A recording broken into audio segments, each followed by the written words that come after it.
Umat beriman yang terkasih, salam jumpa.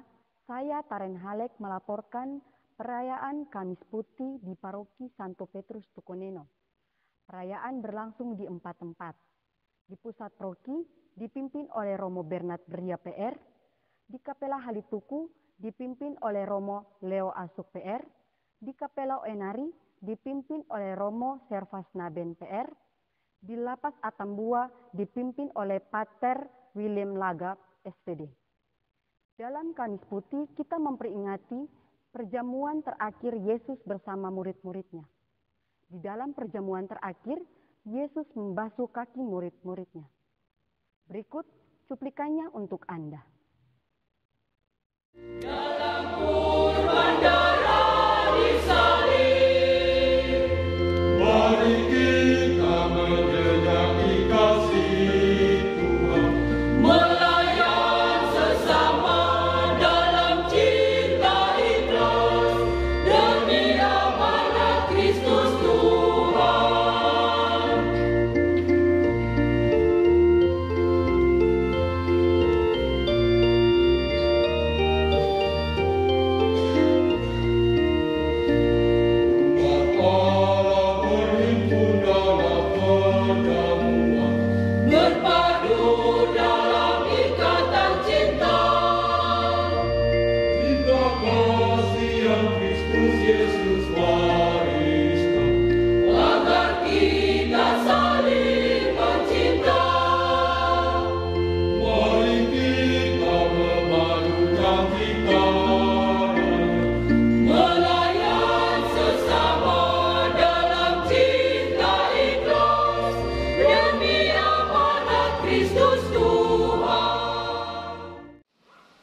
Pada malam hari ini kita umat Katolik seluruh dunia mengenang perjamuan malam terakhir Yesus bersama ke-12 muridnya.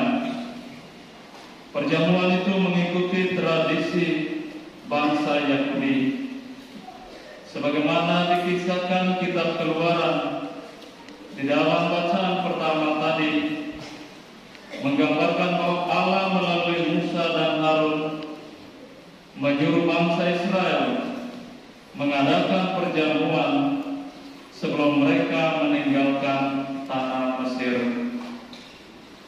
Setiap keluarga mengambil seekor domba jantan atau kambing tak bercela berumur 1 tahun, sayuran pahit dan roti tak beragi untuk perjamuan itu. Darah domba dioleskan pada pintu dan dagingnya dipanggang dan dimakan dengan cepat.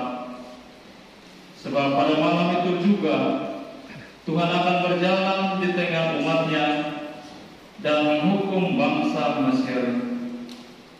Itulah Paskah bagi orang Yahudi. Bagi orang Yahudi, Paskah adalah Tuhan berjalan lewat dan menyelamatkan mereka. Dan ketika Tuhan melihat darah domba di pintu, Ia tidak membinasakan, sebab di situ ada orang Israel. Sedangkan pintu rumah yang tidak ada darah, mereka semua akan dibinasakan.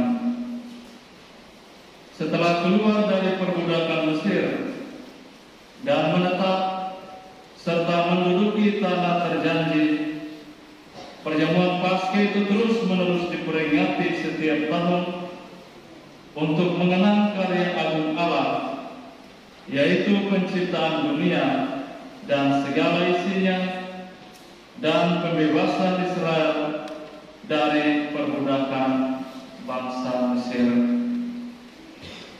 Tuhan Yesus sebagai seorang Yahudi, sebelum meninggalkan para murid, Ia pun mengadakan perjamuan Paskah bersama mereka. Suatu perjamuan yang penuh persaudaraan, keakraban dan cinta kasih, sekalipun pada akhirnya Ia dikhianati. Di dalam perjamuan itu, Tuhan Yesus memberi arti dan makna baru. bukan lagi anak domba jantan yang dikorbankan, tetapi dirinya dipersembahkan kepada Allah. Bukan lagi darah anak domba yang dioleskan pada pintu, tetapi darahnya sendiri dikurbankan. Bukan saja pembebasan Israel dari Mesir yang dikenal, tetapi lebih dari itu, karya penyelamatan Allah dalam dirinya. Sebab perjamuan Paskah merupakan awal penderitaan, wafat, dan kebangkitannya. Di dalam perjamuan Yesus bersama murid-muridnya, kita renungkan 3 tokoh yang berperan penting. Yang pertama, Yudas Iskariot. Injil Yohanes mencatat Yudas adalah seorang bendahara kelompok ke-12 rasul, tetapi ia bendahara yang kurang bertanggung jawab. Menurut Injil Yohanes, dia diduga sering mengambil uang kas untuk kepentingan pribadinya. Ketika Tuhan Yesus diurapi Maria di Betania, ia memperingati supaya minyak yang mahal dijual dan uangnya diberikan kepada orang-orang miskin. Tetapi dia sendiri tidak memperhatikan orang miskin. Ia menerima 30 keping perak dari imam-imam kepala dan menyerahkan Yesus kepada mereka. Kita melihat bahwa Yudas dekat dengan Yesus secara fisik, tetapi hati dan jiwanya jauh dari Tuhan. Hatinya dirasuki iblis dan ia segera memisahkan diri dari Yesus bersama murid yang lain. Di dalam kisah Injil yang lain diceritakan setelah Yesus ditangkap dan dihukum mati, Yudas menyesal atas tindakannya. Namun penyesalannya itu sudah tidak berarti. Penyesalan selalu datang kemudian atau datang terlambat dan segala sesuatu sudah terjadi. Ia mengembalikan 30 keping perak kepada imam-imam kepala, namun perbuatannya itu sudah tidak berguna lagi.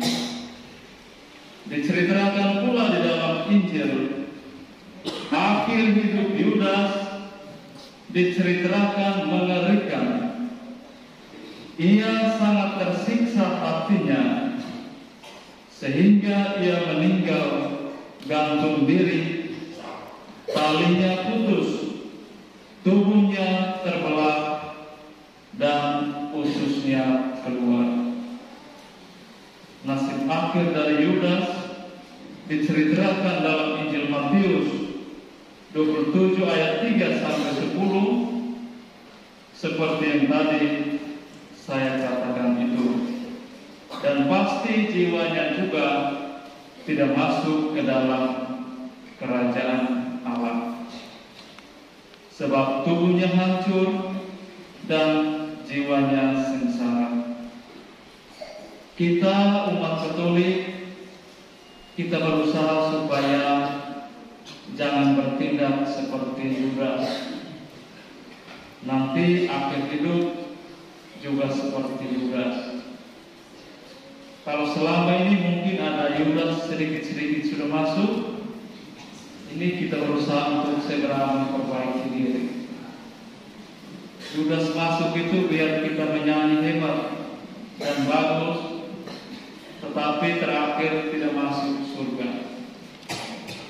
Kita menyanyi tiap malam kalau tidak masuk surga, ini juga tidak benar juga ya. Jadi kalau seandainya kadang-kadang itu kita perlu merefleksikan hidup kita supaya jangan seperti seperti Yudas. Kita manusia bisa saja ada salah, ada dosa, tetapi segeralah memperbaikinya supaya kita bahagia di bumi ini dan sekali kelak kita juga bahagia di surga.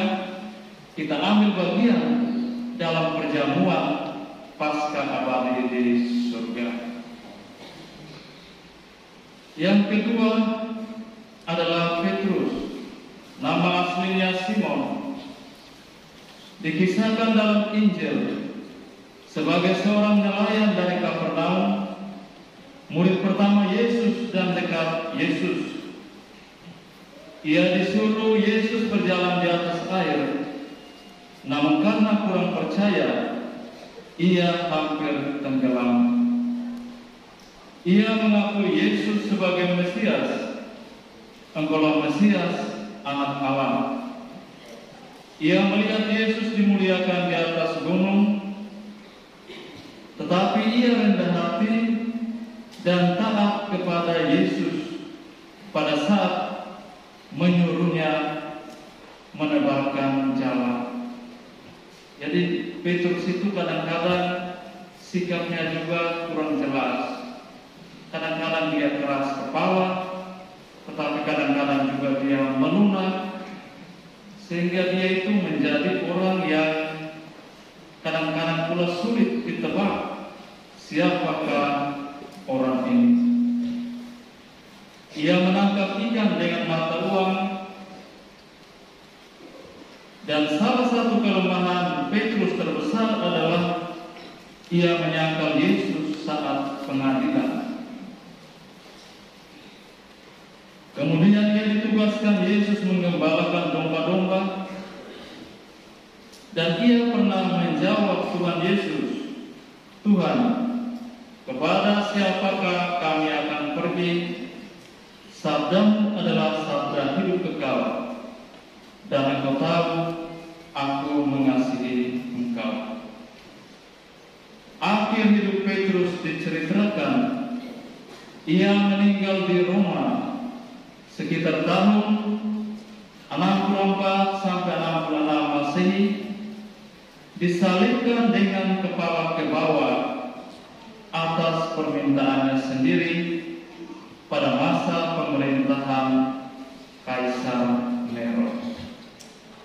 Jadi Petrus itu di satu sisi dia menyangkal Yesus, dia punya kekurangan, tetapi di sisi yang lain dia punya iman yang sangat kuat yang mestinya menjadi contoh bagi kita sekalian.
saya sampaikan, saya bersama tim Komsos Paroki Santo Petrus Tukoneno mengucapkan selamat merayakan Kamis Putih. Tuhan Yesus memberkati.